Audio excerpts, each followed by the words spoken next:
Hi, everyone. This is Tina Swani Omprakash of IBDesis, and we are all here today to kick off our first chat on mental health as it relates to the gut. I have with me 6 other amazing people, and I would love to introduce you all to them. Dia, would you like to introduce yourself? Hi, everyone. My name is Dia. I'm one of the co-founders of Psykey.AI, which is one of the organizations affiliated with this event today. And basically, Psykey.AI is all about mental health and gut health and bringing awareness to that. In addition to Psykey.AI, another organization that is a part of us today is Mannmukti, which is a mental health organization that is geared towards the South Asian community. Do you want to talk a little bit about IBDesis, Tina? Absolutely. Thank you so much, Thea. So IBDesis is a platform that 6 of us total have created over the last month and a half. And it's basically IBD plus Desi. So, South Asian aspects of living with IBD. So we really want to hone in on some of the stigmas, the cultural pressures that we face, and many of the issues that we're facing, not just in South Asia, but all around the world as part of the diaspora. So thank you all for being here today. I wanted to have Sukhjeen introduce herself and Chronically Brown, if you don't mind, Sukhjeen. I'm Sukhjeen. I'm the founder of Chronically Brown, which is basically just dedicated to giving voices to South Asians with invisible and visible disability through loads of different means, like with education, support. We have online support groups as well. But yeah, I've lived with IBS since I was around 10 years old. And it started with not getting nutrients from food and just food going straight through me. And then later on, it developed into having food intolerances as well. Thank you, Sukhjeen. Sean, would you like to introduce yourself?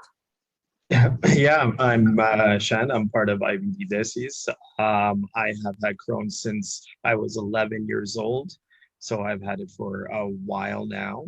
And I'm from Canada, and I have 2 beautiful daughters, and I look forward to engaging in this important chat. And hi, Mom.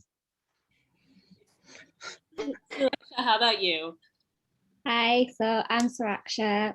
I'm also from the UK, and I've had Crohn's since 11 years old as well. I'm 25 now, so it's been a good few years. Thank you. And Chaitanya? Yeah, hi, I'm Chaitanya and I'm from India. I have Crohn's disease from when I was 16 years old. Now I'm 30. This is my 16th year. Thank you, Chaitanya. And Sharon, last but not least. Hi, everyone. I'm from the UK as well. I've had Crohn's since 2002, so it's been well over 19 years now since I was diagnosed, and I am currently in remission, doing well, so it's looking good so far. Welcome, everybody. Thank you all for being here. A little bit about myself. I've had Crohn's disease for over 15 years now. I live with a permanent ostomy, and I live in New York City. I have a platform called Own Your Crohn's, and recently we started IBDesis. I wanted to tell you a little bit about sort of the differences between IBD, IBS, and celiac disease, and sort of that gut-brain axis, that mental health component, because mental health seems to be tied in quite a bit with digestive diseases. So Dia and I are going to share a little bit about that. Just regarding IBD, that's inflammatory bowel disease, so Crohn's disease or ulcerative colitis. And Crohn's disease really spans anywhere from your mouth to your bottom.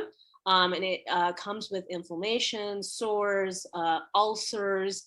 It can even penetrate the lining of the intestine and break through and cause complications. Ulcerative colitis also causes ulcers and sores throughout the intestine, but it's mainly focused on the colon and the rectum. Regarding IBS, that's irritable bowel syndrome, as Sukhjin was mentioning earlier. And this is also a significant condition to deal with. I live with both. And irritable bowel syndrome is, dealing with a lot of sort of stomach upset, food intolerances, a lot of back and forth between constipation, diarrhea. There could be issues with absorption. So these are digestive illnesses that can take a real toll on a person's quality of life. Dia, do you want to tell us a little bit about celiac disease? Yeah, so I was actually diagnosed with celiac disease like 4 years ago. And so basically with celiac diseases, you cannot consume any gluten. It damages the villi, which is located in the small intestine. And so basically gluten is basically a protein that's in barley, rye, and barley, rye, and wheat. And yeah, so it's really tough because the thing that's so frustrating is that like gluten is in so many things that you wouldn't even realize, and you have to strictly be gluten free. And a lot of people are like, oh, like that's just like a change in diet. But the reality is that it's like any like little grain of gluten that gets into anything can like mess up your system. And so for the longest time, I was like not diagnosed, and I had these GI symptoms, and it was really tough. And so finally, I'm so glad that I've like gotten the clarity. But it's interesting because there's not like a specific like time frame of how your gut will heal. Like everyone, it's different. So like I'm still in the process of like healing my gut. So yeah, I'm really curious. Like for me personally, I know that like stress also really aggravates my symptoms. To the point like when it comes to like eating gluten, like gluten free and stuff like that, like sometimes I just will just eat whatever, or it'll just aggravate my symptoms. So I was curious, Sean, if you want to take on this question, what do you like, how does stress impact your condition? Yeah, no, thanks for the question. It's over the years, I have realized that stress, anxiety plays a huge role in the way I feel physically. Anything, if I'm overwhelmed or I'm stressed or just PTSD or whatever, everything starts in the gut. I feel like everyone's feeling starts in the gut, and it kind of manifests into other things, whether it's higher output because I have an ostomy, or when I didn't, diarrhea or anything of the sort, right? And a lot of the symptoms you feel also feels like a Crohn's pain as well, right? But the thing I find most is you also feel the feeling of being overwhelmed. You feel like there's this weight on your chest, right? Like no matter what you try to do, no matter painkillers or anything like that, right? You just constantly feel on edge. And to work through that both emotionally and physically, it does take a toll on it, right? But being able to understand the difference has also helped in being able to guide my way through it and kind of bring myself to a space where, eventually understanding that things will calm down if I learn to calm myself down. And that takes learning different techniques that works individually, right? Like what works for me may not work for you. It's really getting to know yourself a lot better in that sense.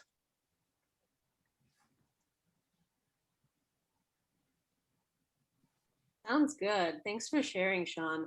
How about you, Chaitanya? How does stress affect you? Yeah, even I too feel that tightness in my chest, and I can feel that tension all over my body. It feels like fever. It feels like fever. What not everything, it triggers everything, it changes, it messes with my bowel habits. It makes me feel exhausted. I can feel that fatigue. Makes sense. Even for me, like honestly, I find myself running to the bathroom more. I find my like heart beating rapidly, and and my stomach starts gurgling. So I'm just curious, Sharon, how about you? Do you find that stress affects you in any type of way? Yeah, definitely. When I think back to the moments when I've kind of gone into really bad flares, they have almost always been triggered by stress. And at university, that was a constant cycle. Whenever I had like exams coming up or an essay due or my final year project, those were all really stressful periods. But then I would flare and it would add to the stress because I wasn't getting my university work done or I wasn't revising for exams. So stress has always been a big factor. And I think it takes a couple of years to even realize that you need to find a balance, because in our culture, we're so used to just kind of go, go, go. We don't ever think to slow down if we're feeling stressed. So with IBD, and I'm sure like IBS and celiac as well, it's a tough balance to figure out. That makes perfect sense. So Jean, do you want to add anything about how stress might be affecting your IBS and your mental health? Yeah, I was just gonna say, like, I've dealt with stress since I was pretty young. It's just always been like a part of me to always just stress even about the little things. And I actually do feel like the stress was a factor in causing the IBS, as well as the fact that it flares the IBS as well as, I know we're not talking about this, but as well as the cause of my arthritis as well, which is kind of why like we really do need to start talking about stress in the South Asian community specifically, because it really does affect us physically and it can have long-term effects, which is what we kind of need to prevent. And I'm only now getting to the stage where I'm trying to handle and control the stress now, when really that should have been a conversation when I was younger. I completely understand. There's so much about the South Asian experience, I think in South Asia and abroad, that contributes to stress. But hold that thought. We're just going to get there in just a second. Suraksha, is there anything you want to add about how stress affects you and your Crohn's disease? It's just pretty much as Sharon was saying, like for me, stress is mainly been the cause of my previous flares as well. And like Jean was saying, we don't really get to understand that when we were younger, so we can control it now. Instead, we're kind of delayed. And unfortunately, stress can come in like the most weirdest of ways. For me, like when I'm stressed, I'll always get the worst stomach aches, and I'll just be really run down. And I would rather have been taught how to manage that and like identify that when I was younger, rather than as an adult when we have a lot more stress going on in daily adult life. That's such a good point. Like, being taught those coping skills, I think, is just as valuable as having an education. Like it's all about living life too, and learning how to move with the ebbs and flows. And I think that's the core of mental health. So very good point. Dia, do you want to kick off the next question, or you want me to? Yeah. So I think a lot of the things that we kind of touched upon really is like specific to like, well, actually, like now I think it'd be really great to kind of dive in more into like specifically being South Asian and how that impacts having like a digestive condition. So Suraksha, would you want to talk about that a little bit more? Yeah, so first of all, I feel like South Asians who don't have digestive conditions or just don't really understand stress in general don't get just how difficult and intense stress can be. So for me, what I find the most stressful is not having the actual condition myself, is what people will think and all the accusations and unsolicited advice that comes from those people. I just don't think it's very fair for me having to go through it at the same time and also having to deal with all the, oh, have you tried this, or have you tried that, or it's all in your head, you'll be fine. Yeah, I couldn't agree more with that. I think the unsolicited advice is a really big one in our community, whether it's around diet or, alternative therapies. Oh, do this, or put an onion in your sock and sleep with it. I've been told some of the craziest things, I'm not going to lie, to purify my body and, just to lighten up the mood here. But like some of the things that we hear are kind of ridiculous, and it makes us feel like we're a failure if those things aren't working. And I'm just kind of curious, Sukhjeen, have you heard, unsolicited advice? Have you sort of dealt with some of the stressors in the South Asian community that you were talking about? Can you be like a little bit more specific about maybe some experiences you might have had?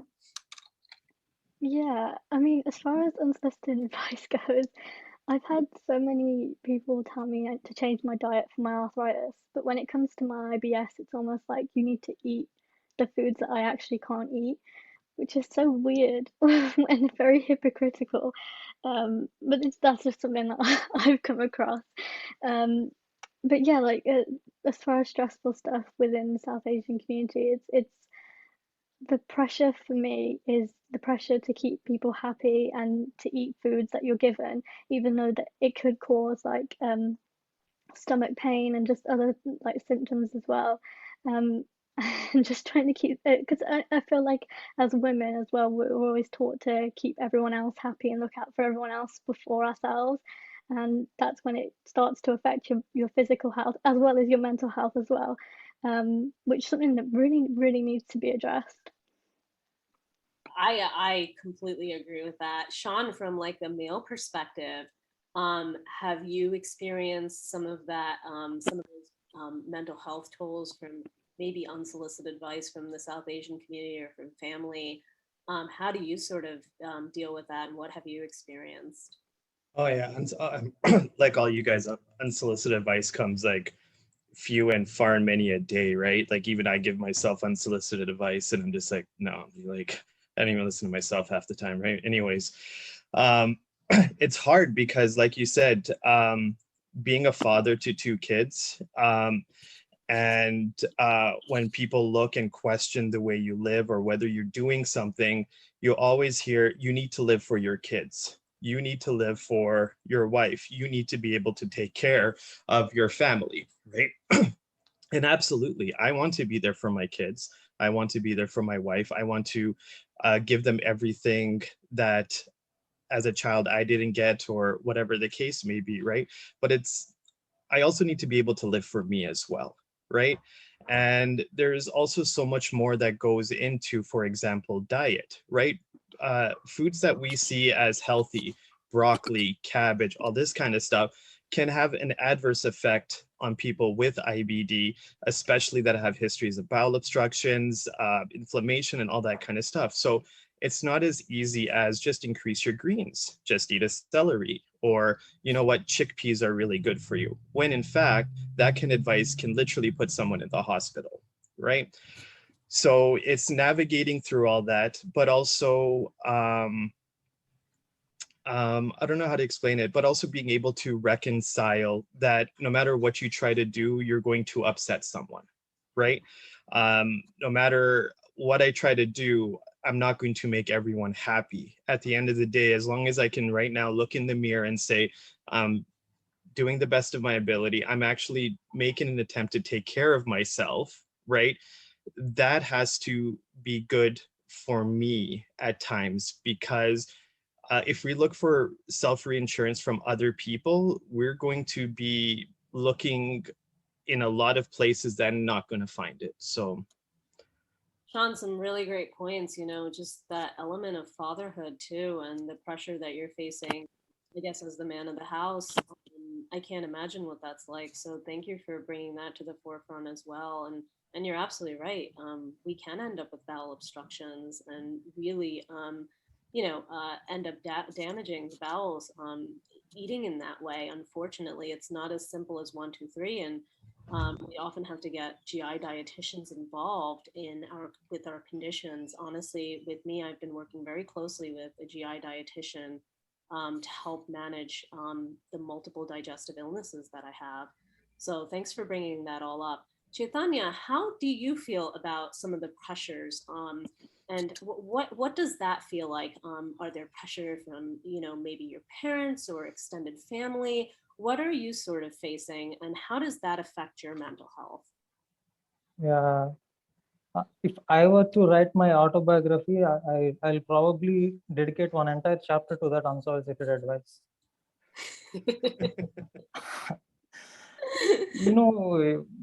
That we get advice on basically everything: diet, doctors, both material and supernatural as well.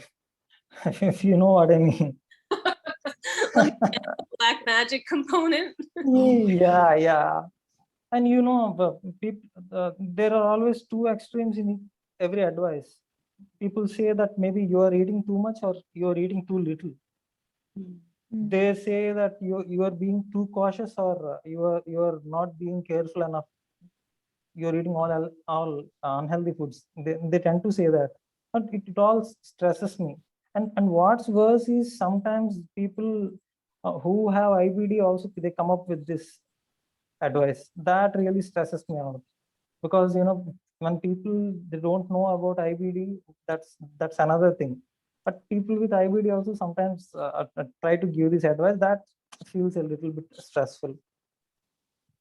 That makes a lot of sense. I think you brought up two really interesting components here, Chaitanya, like the judgment factor Yeah. and that passing of judgment, but also feeling like this is like people are trying to blame us for. Yeah. And, I want to talk a little bit about that just for a second. Dr. Nundy said this in a chat of ours just a couple of weeks ago. This disease is not our fault. These digestive ailments are not our fault. We didn't do this to ourselves. We didn't do it with stress or diet or anything. This is an interplay of multiple sort of things. It could be related to, a more Western diet, but there's other things like genetics playing into this. The hereditary component, pollutants, air pollutants. We don't even know, all the chemicals in the air. There's so many things that could be going into our digestive conditions. GMOs, like we don't even know the half of it. Yeah. The last thing we want to do is blame ourselves, because that really takes a toll on our mental health. Sharon, I want to ask you a little bit about this. What have sort of been stressors, but have you faced that judgment or that self-blame that Chaitanya is so correctly talking about? Yeah, it is difficult to deal with that judgment, because then you start to question yourself. And I think then it's kind of like ableism placed on yourself, where you start believing people like, am I actually lazy because they keep calling me lazy? Or am I actually not, following the right diet? And you start questioning everything, which is draining, and it can take a toll on your mental health. And I think, and I'm sure we'll go into this later on, but I think that's where therapy comes in, because it allows you to kind of remove yourself from all of these thoughts that people place in your mind. And I think it's so common in our culture, because I think a lot of people see it in a way as they're just trying to help. And sometimes it is just, like I've heard about this, so maybe if I offer some advice, it could help someone. And you can tell the difference when someone is genuinely just trying to offer you some advice because they think it could help. But then you can also tell when people are doing it to pass judgment. And it's those ones that pass judgment that you have to try and learn to ignore. And I think the frustrating thing for us is that it can come from relatives as well, which, you expect support from family, but when you're getting judgment from them, I think it's, we're conditioned to take it, because if we talk back to elders, then that's seen as a sign of disrespect. So again, it's the way that we've been brought up, and we're trying to basically fight the culture that we live in versus the culture that we've grown up in. It's very true. And I think, there's that similar thread between what Chaitanya is talking about in India and what all of us are facing abroad. Yeah. Dia, I sort of wanted to make sure that we highlight, your experiences with celiac as well. How are you sort of dealing with this stress? Celiac and honestly, even IBD, IBS, gastroparesis, which is another diagnosis I have, these are not considered common illnesses in the South Asian community, but it sounds like they're becoming a lot more common. So, how are you sort of dealing with that underlying stress around your celiac disease? And what is sort of maybe your experience around that? Yes. Oh my goodness. When I was first diagnosed with celiac, everyone was in denial. No one said that they were like, there's no way that you could have this. Like, you've been having gluten your whole life. And I was just like, yeah, but I was not feeling good after I would have it. And I think what's even more difficult is that I have other food restrictions on top of that. Like, I have food allergies. And so like one of like my big food allergies is like raw fruits and raw vegetables. And so that is like considered the typical alternative for gluten-free people. It's like, oh, have a salad. And I'm like, I can't have that. And it's just, yeah. And people really won't believe you. They'll be like, oh, it's fine. And like, you'll ask them like, oh, what are the ingredients in this? And it's like, oh, nothing. Like, you can definitely have it. It's just like, it's that like entitlement factor that is just so frustrating. And I think all of you guys touched on this. It's just like, it's your health journey. Like, it doesn't matter if someone has the same condition as you. There's so much intersectionality within that, because like there are so many people that I've met who also have celiac, but I'm like, they don't have those food allergies that I have as well. So we don't follow the same meal plan. So I think it's just so important to recognize that everyone's journey is just so personal. So you got to ask me a lot of questions before you are going to give me advice, because I don't know, it's just very specific. So I think that can just be really, really tricky to navigate, because these things can be life-threatening, like especially food allergies, like literally unable to breathe. So yeah. It's really hard. And, like what I've seen is, and I'll tell a story as well here is, I've been married for about 11 years now. And one of my experiences was when I was in the hospital with a pretty massive Crohn's flare up. My in-laws are South Indian and they eat extremely spicy food. And they brought yogurt and rice with chili in it and expected me to eat it.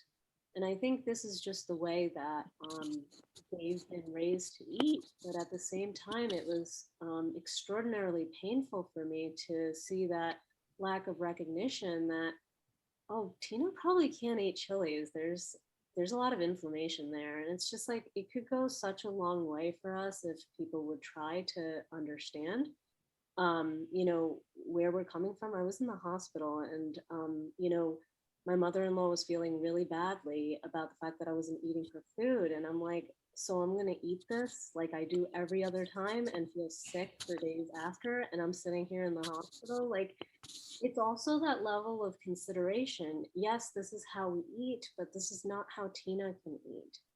And she has dire health issues. And it's just, that aspect of the mental health not only introduces another aspect, it introduces guilt and shame.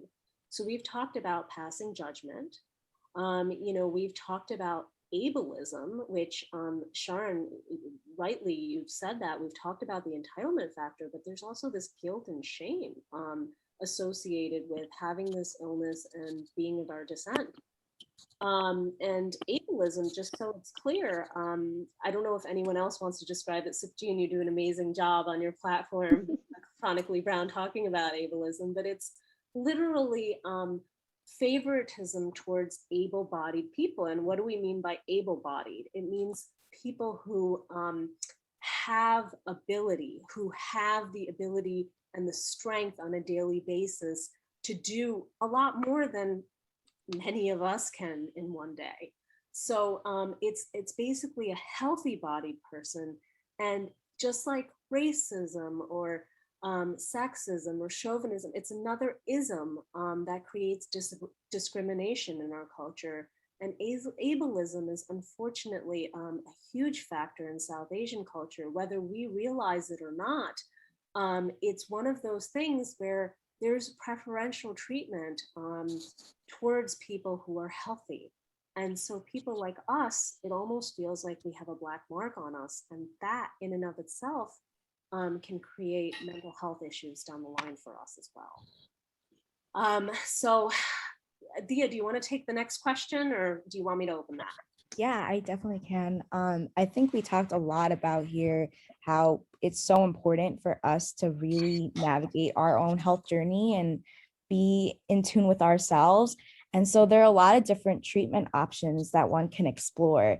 And there are a lot of different treatment options that have a lot of stigmas. So I was curious, Sukhjeen, if you wanted to kind of get into that, like what treatment options have you explored and how have you dealt with those different types of stigmas in your life?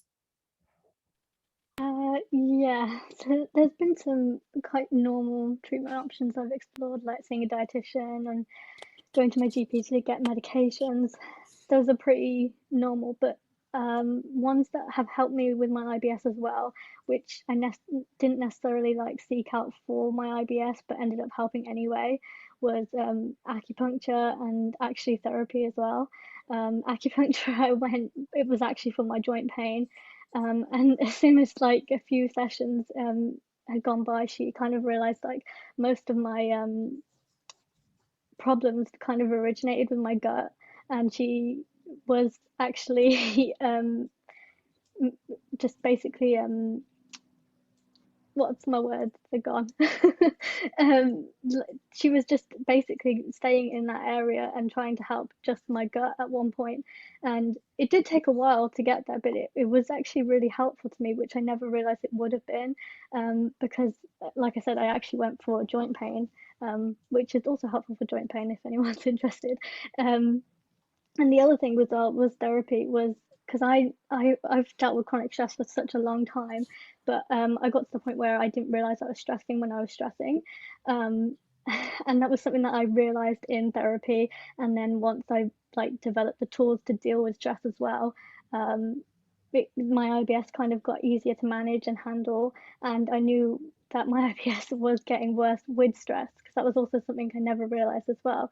And if you don't realize the things that trigger it, you can't actually help yourself either. Those were the two ones that like were really helpful to me, but I just never realized that I should have even done them in the first place. And that's something I really want to share as well, because sometimes when you go for these treatment options, you just don't know what you're going to get out of it, and it could help something that you haven't even realized is a problem either. Such a good point about trial and error and, unintended benefits. Yeah. That's what it sounds like. But I agree with you. Acupuncture, therapy, these are honestly godsend, as is modern medicine for me. Yeah. I'm kind of curious, Sean, how about you? What kind of treatment options have you pursued? And can we talk a little bit about the ease or the lack of ease in pursuing these options in your country, but also from a South Asian background? So the ease, I guess, for example, for therapy, seeing a dietitian, everything has greatly improved from when I first got diagnosed back in '94, right? I think now GI doctors or family doctors are starting to understand the correlation between mental health, diet, and everything together. So they know that it needs to be a collective effort in treating everything when it comes to that. When it treatment, being South Asian at times is a whole different story. In my opinion, you can have all the resources ready, available at your disposal, but the stigma alone can prevent you from or going to see it, because you don't want to be seen a certain way or less than anything of that, right? So it's funny. I find it a double-edged sword, right? You have all these resources available, but for me personally, it was hard to take that first step. And because it was hard for me to take that first step, I started to go down a pretty dark path. And when I finally realized I needed help, it took a lot longer to get myself back out, because of something small, like worrying how people would perceive me, and of my ability to take care of my family as well, right? So I think there's just so many aspects to it, regardless of where you are, Canada, India, United Kingdom, the States. I think just being from a culture of, suck it up and just do it, do what you need to do to survive, can be harmful. And I think more and more now, by part of my responsibility as being a father is, again, to take care of myself, right? I need to be right physically and mentally in order to be able to take care of what I need to take care of as well. So I think the flip side, a lot of people don't see it from that perspective. I think that's such an excellent point, Sean. That physical health is equivalent to mental health. And if we don't have both, we really can't take care of ourselves and take care of our families and be that family member or friend, to the people who, rely on us and count on us. So, yes, there's this stigma that is also causing lack of access for all of us around the world. But, if we don't access these services that might be available to us, it can be very harmful, to our own health, but our relationships. Very good point. Suraksha, do you want to add about how you've pursued treatment options, from a mental health perspective, and some of the access related aspects maybe in the UK? Do you want to go into that a little bit for us? Yeah, so I've always been very grateful that I've been given mental health therapy through the referral through the NHS, which is a national health system we have here in the UK. Because I was sent there when I was younger and I didn't really understand what was going on with my own body, let alone what therapy is for. So I can't really say whether it helped me or not when I was younger. I have gone back to therapy in my most recent years, mainly to do with food anxiety, and they tried CBT, but to be honest, it helped me for a short period of time. The way the therapist told me to try and get over it was by setting up myself challenges, which I did, but then as soon as that therapy stopped, I fell back into my old ways, kind of thing. Therapy for me is very on and off. Like, I recommend it, I highly recommend it, but for me it didn't help long term. And now, like, again, recently I went back to therapy for trauma. I know this is really unrelated, but because I have a lot of trauma that I haven't healed with, I get stressed. And then when I get stressed, I get symptoms. And when I get symptoms, I get stressed because I'm trying not to go back into a flare. So it's just a bit of a vicious cycle. But again, going back to how long it took me to get to therapy, I did have to wait a few months. We do have quite long waiting times at the NHS. So even though it's free, you have that period of time where you're waiting, where you could potentially get a lot more worse. That's a good point. Like, even if there's universal health care in your country, the waiting times, from what I've heard, can actually be very harmful to people's health. Yeah. And Suraksha, I think you bring up some really good points, is that therapy has to be this ongoing process.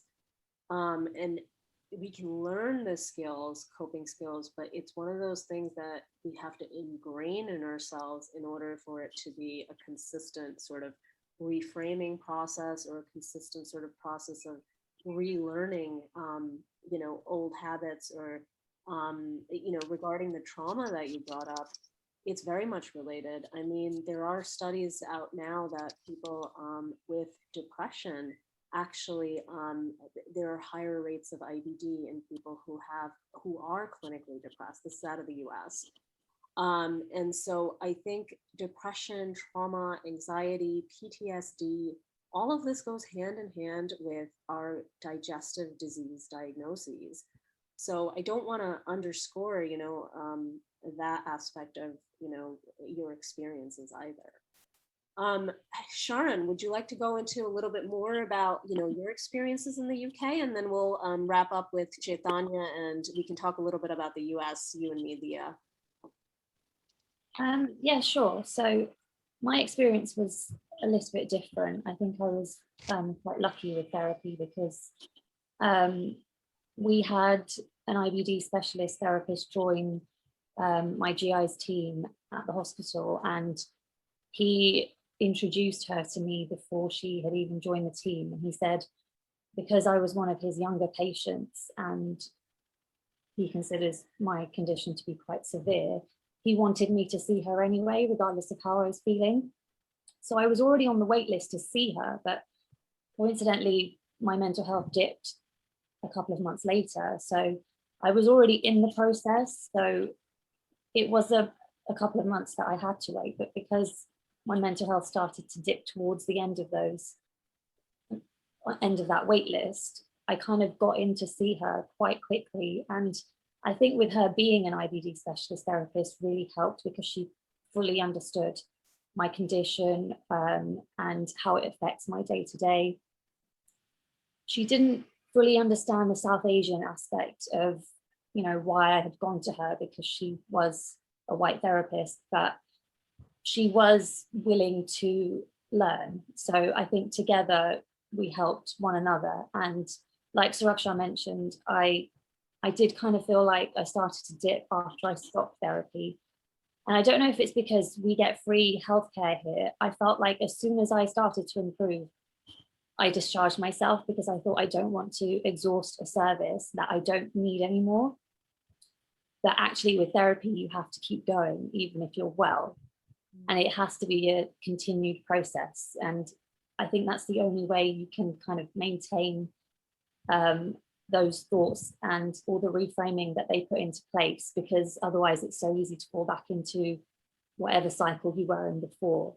So yeah, I was very lucky with therapy, but going into therapy, I was quite scared because I had no knowledge of what it involves, and obviously the stigma of it, because I kind of felt like I don't need therapy, because to myself, I didn't think I was depressed. But obviously there's signs that we don't recognize because we don't have the education.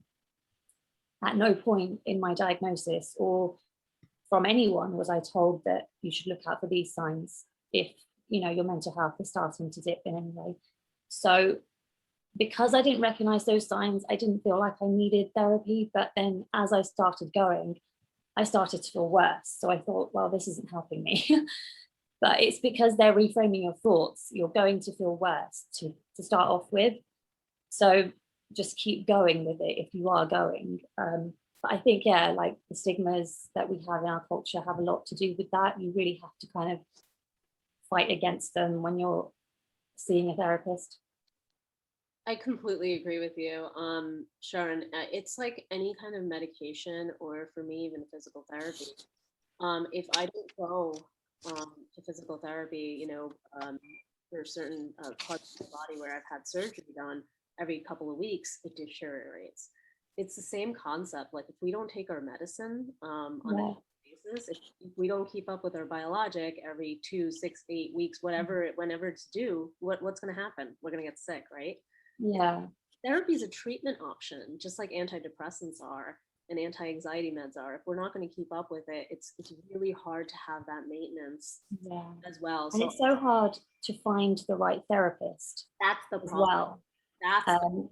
And I think that turns people away from therapy, because if you have a negative experience, you're going to assume every therapist is like that. Exactly. And I think that makes it harder for people. Training is really key with therapy, Sharon. You were 100% right. And not just that, like them understanding our disease is extremely important, or at least having some basic knowledge around what it means to be chronically ill. And then also the South Asian elements. Like, I've noticed that certain cultures have similarities. South Asian culture is one of them. We have some similarities with Arab culture and Far East Asian culture. But like if therapists aren't versed in the cultural experiences, it's hard for them to help us. Yeah. So I completely agree with you. And then the dietary components come into that fold as well. So these are really good points. Chaitanya, I want to understand what therapy is like in India, what the stigmas are like.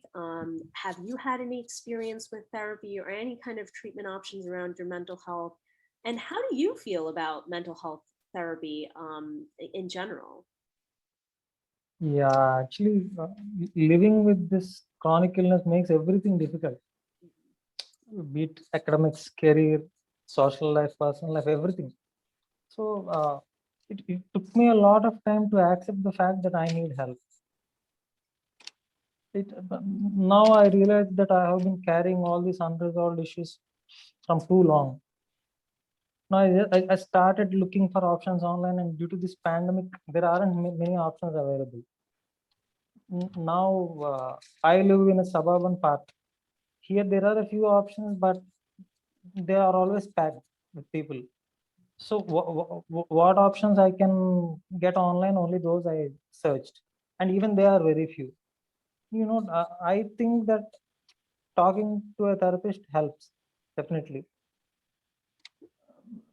But I mean, I can't generalize because I have been to only one therapist. I feel that those in India, they don't have the awareness about what IBD is. When we say that it is a chronic illness, they think that IBD is also like diabetes or hypertension. I don't mean to say that diabetes and hypertension is any easy, but this is more complex, I would say. This is more complex. So I think it would be helpful if they have a basic understanding of how IBD is like. And I think people think that IBD is all psychosomatic. I agree that there is some psychosomatic component that triggers the disease, but I don't think that that's the only thing that causes the disease. As you have said, there is genetic component, environment, mental stress, everything. There are a lot of things. So I think it would be helpful if even therapists are educated in this regard. I think that's such a great point. The lack of awareness in India sounds like it's a big issue, and that lack of awareness and education also breeds stigma, right? What you don't understand is creates fear and creates like, oh no, I can't handle that type of situation.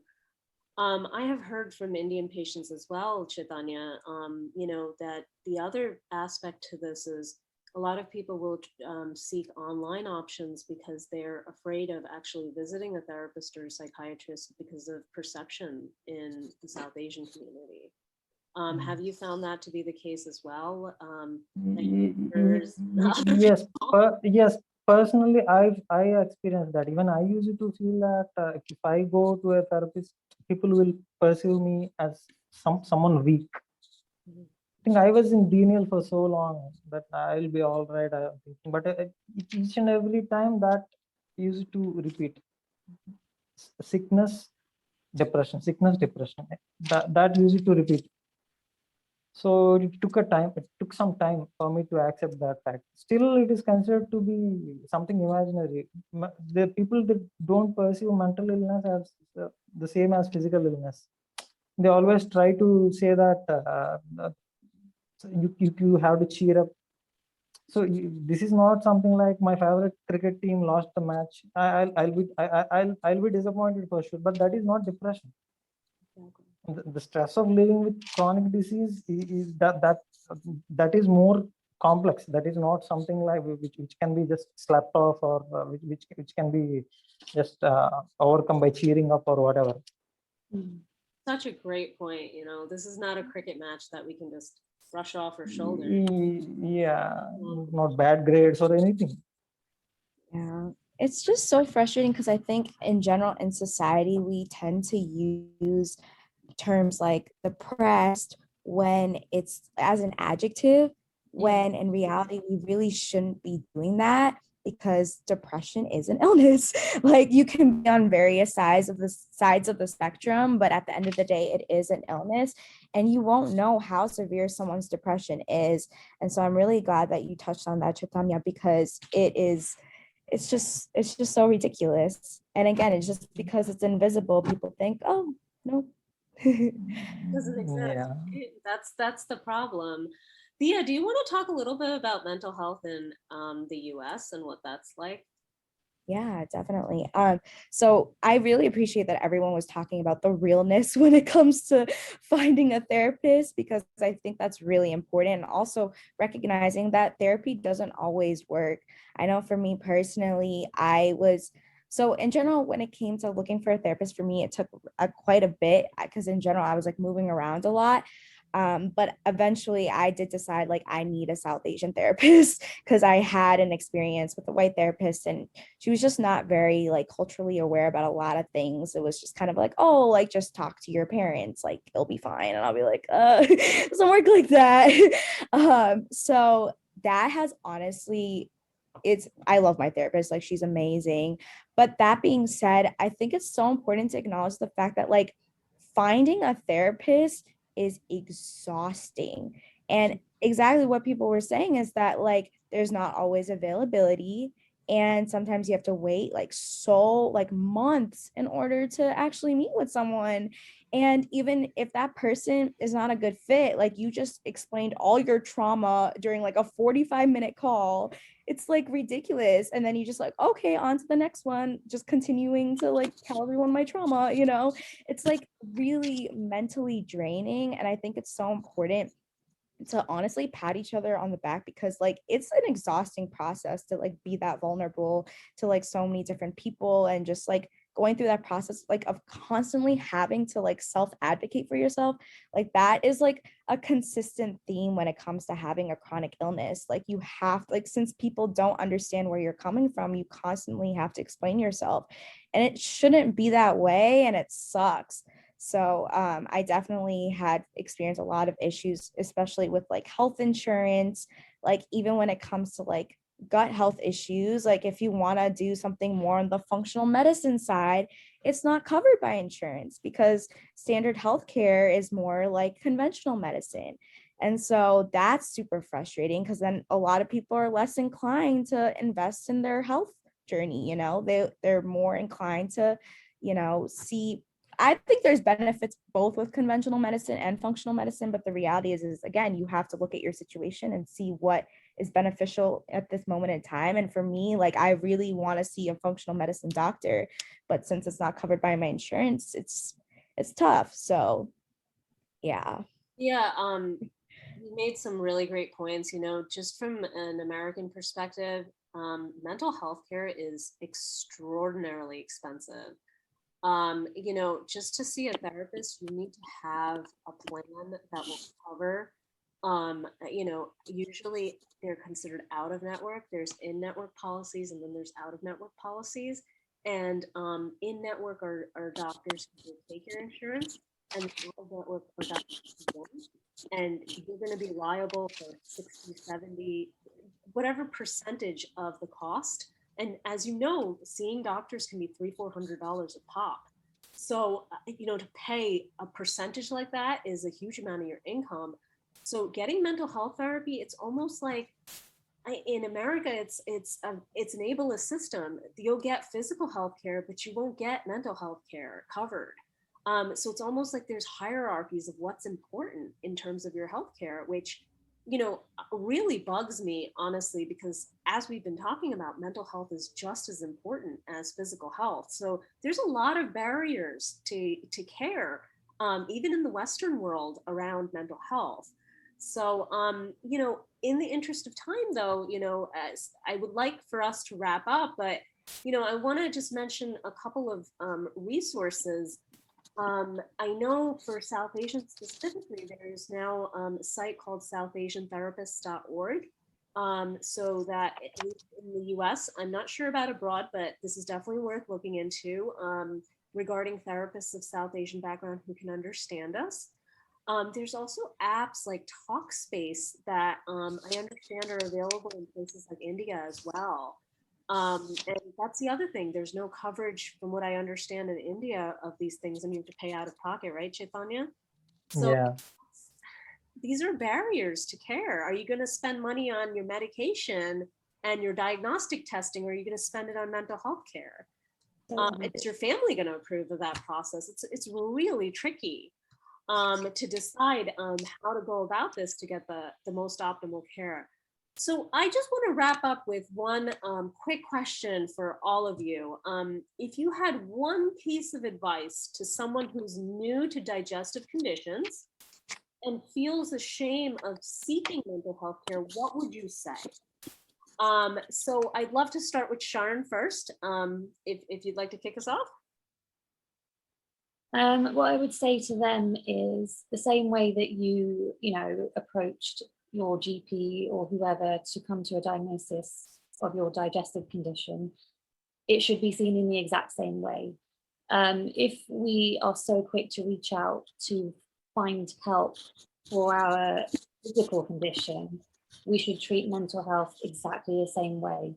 And therapy, whether it's medication, whatever works for you, your mental health needs to be in a good place as well as your physical health. So if you're only focusing on one, and I know there's loads of barriers in place, like you've just mentioned, that make it harder for people. So then they think, well, what's the point? But, hopefully these apps and other things could be a replacement or help in the meantime until they have access to therapy. But just see it in the same way you would, like if I'm constantly nagging my GI team because there's always something going on. In the same way, you should be able to do the exact same with therapy, because absolutely, you have to look out for yourself. No one else is going to do that. 100%. Sean, how about you? What would you say to someone who's new to a digestive condition and is feeling ashamed of seeking mental health therapy? I would just pretty much say just as quick how you can wake up with a bowel obstruction. You could wake up and realize that your mental health can take you down a really bad path. Like it can be quick, right? It's not something that can just progress. We could talk about, if you don't try to get some type of help and don't keep maintenance on it, as everyone has mentioned, you may think you have control of it, but you don't, right? And when you don't get control of it, it's very hard to get control of it. So, and you are just as big of a person. If you do seek help, it doesn't make you any weak because you're looking to get help. Because by you being there, by you being present, you're helping yourself so you can be there for others as well. Thank you, Sean. How about you, Sukhjeen? What's one piece of advice you would? I think I'd just like to say that, like, feeling shame and confusion is completely valid to feel, and I feel like we've all kind of touched on the fact that we've felt that too. I know I did as well at one point, but I just realized it's kind of something you just have to do. It's just a part of life, and I had to look after myself in the way you look after your physical health, look after your mental health too. So you just got to do your best to try and push past that, and the rest will come naturally. Love it. Chaitanya, anything you want to add? Yeah, it's okay not to be okay. There's no shame in asking for help. The very fact that you are reaching out to someone, that shows how strong you are. Accepting that takes a lot of courage. 100% agree. Suraksha, any final thoughts? And then Dia and I will wrap it up. Yeah, I would just like to say there's always going to be someone that's willing to listen. So you just need to get that courage up, like Chaitanya was saying, and reach out. Excellent. Dia? I feel like everyone really covered it. Just be really in tune with how you feel. I think I don't know, I just really have come to realize how severe mental illnesses can be, to the point that it's just like, it's so important. Like, it's not worth sacrificing your well-being for these relatives that just like clearly just don't understand your situation. The people who really care for you will want you to get that help. That's what yeah. Yeah, and I'll just close it up with one Yeah. Logo ko jo kehna hai kehne do. That's in Hindi. Whatever people want to say, whatever they want to think, let them think. These are our lives. These are our lives to live. And if we need the help, we need to ask for it. There's no shame in it. There's only strength in doing that and in seeking that help. Thank you everyone for joining us today. It was a pleasure to have you all. And thank you to our panelists and to Dia for coming together today, from Mannmukti, from Psykey.Ai, from Chronically Brown, and from IBDesis. We all thank you.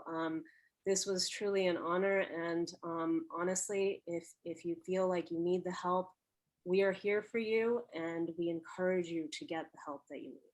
Take care, everyone. Bye, y'all. Thank you so much.